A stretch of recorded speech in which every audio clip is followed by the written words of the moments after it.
Baik sahabat-sahabat semua, selamat datang kembali bersama kelas Dahsyat dalam kelas online menjadi guru abad 21. Strategi efektif mengintegrasikan keterampilan 4C dalam pembelajaran.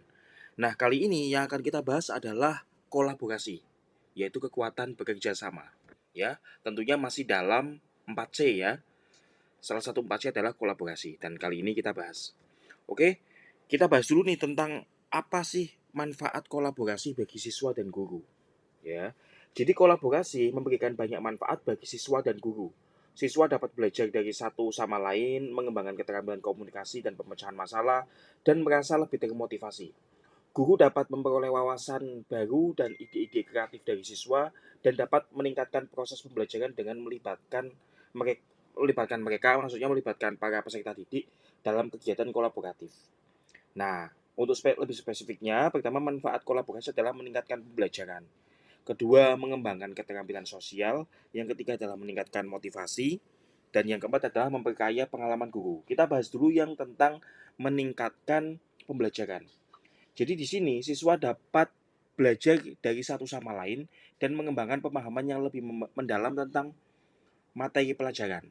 Kadang-kadang guru menyampaikan gurunya sama, materi yang disampaikan sama, namun pemahaman yang diterima oleh siswa itu beda. Dan adanya kolaborasi misalnya dalam suatu diskusi kelompok itu akan para siswa ini antar siswa ini akan saling bertukar pengalaman, bukan pengalaman, akan saling mendiskusikan pemahaman yang mereka pahami dari materi yang disampaikan guru. Dan di sini mungkin nanti jika ada yang siswa yang salah dalam memahami materi, di situ dapat diluruskan baik oleh temannya dan terutama diluruskan oleh guru. Kemudian mengembangkan keterampilan sosial. Kolaborasi membantu siswa mengembangkan keterampilan komunikasi, kerja tim, dan kepemimpinan. Yang selanjutnya tentang peningkatan motivasi, siswa akan lebih termotivasi untuk belajar ketika mereka bekerja sama dengan teman sekelas mereka. Gitu ya. Kemudian memperkaya pengalaman guru. Guru dapat memperoleh perspektif baru dan ide-ide kreatif dari siswa dan dapat meningkatkan proses pembelajaran mereka. Oke. Nah, sekarang kita bahas nih cara menciptakan lingkungan belajar yang kolaboratif itu gimana caranya? Ya, jadi ada beberapa hal yang dapat dilakukan guru untuk menciptakan lingkungan belajar yang kolaboratif. Ya, jadi kita dapat mengadopsi pendekatan pembelajaran berbasis proyek, mendorong diskusi kelas, dan memberi kesempatan pada siswa untuk bekerja sama dalam kelompok.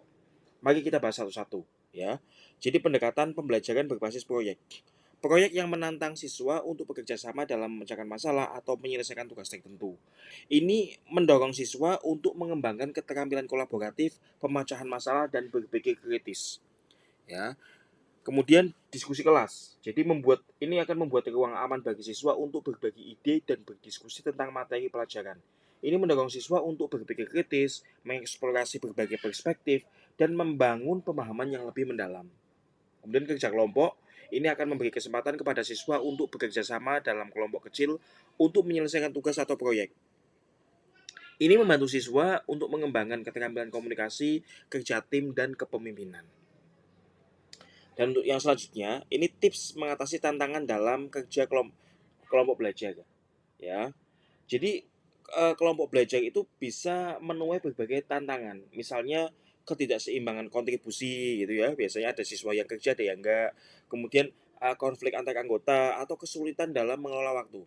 Namun ada beberapa cara untuk mengatasi tantangan tersebut ya. Guru dapat membangun tim yang beragam, menetapkan peran dan tanggung jawab yang jelas, dan mendorong komunikasi yang terbuka dan jujur. Yang pertama adalah komunikasi yang efektif. Dorong anggota kelompok untuk berkomunikasi secara terbuka dan jujur. Ini membantu untuk menghindari kesalahpahaman dalam memecahkan konflik. Kemudian pembagian tugas yang adil. Pastikan setiap anggota kelompok memiliki peran dan tanggung jawab yang jelas. Ini membantu untuk memastikan bahwa semua orang yang di dalam kelompok tersebut, semua siswa yang ada di kelompok tersebut berkontribusi secara setara, gitu ya. Kemudian membangun tim yang beragam.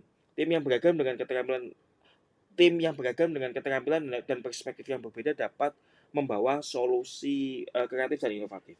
Ya. Jadi ini adalah cara untuk melatih atau untuk mengembangkan kemampuan kolaborasi pada diri peserta didik kita pada diri siswa kita. Jadi biasanya kalau selama ini mungkin kita berpikiran siswa ini diminta untuk bersaing satu sama lain, antar individu satu sama lain, untuk berlomba secara individualis, maka justru saat ini yang dibutuhkan ini adalah kemampuan berkolaborasi. Karena mau tidak mau, suka tidak suka, keterampilan berkolaborasi ini sangat penting adanya Bapak Ibu, ya.